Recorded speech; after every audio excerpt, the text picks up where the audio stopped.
ప్రియాతి ప్రియమైన మా రోజక్కకి రెండు మాటలు. ఏం మా రోజక్క, కుంభమేళకు పోయినవంటే 17 మంది వృద్ధాగా చచ్చిపోయినారంటనే.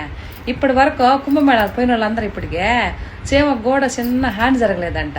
నువ్వు అట్టు అడుగు పెట్టినవో లేదో 17 మంది చచ్చిపోయినారంట కదా అరే అరే, ఇది చాలా బాధాకరము, విచారింపదగ్గ విషయం కదా. నాకు ఆ మాట వినంగానే షాక్ వచ్చేసింది నోటి కూడా మాట కూడా రాలే నాకు. దీన్ని బట్టి నీకేం అర్థమైందా?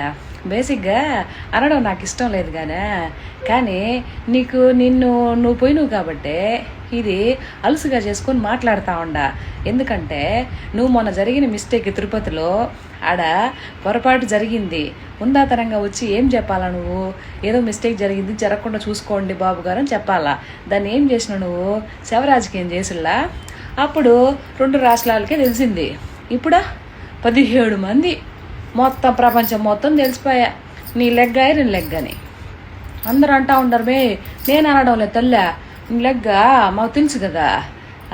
కాబట్టే కర్మ ఎప్పుడు ఎవరికి వదిలిపెట్టదక్క. నాకు ఈ విషయం తెలిసినప్పటి నుంచా చాలా బాధేసా.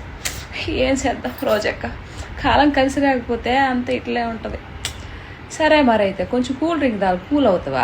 జాగ్రత్తగా ఉండకు వచ్చా.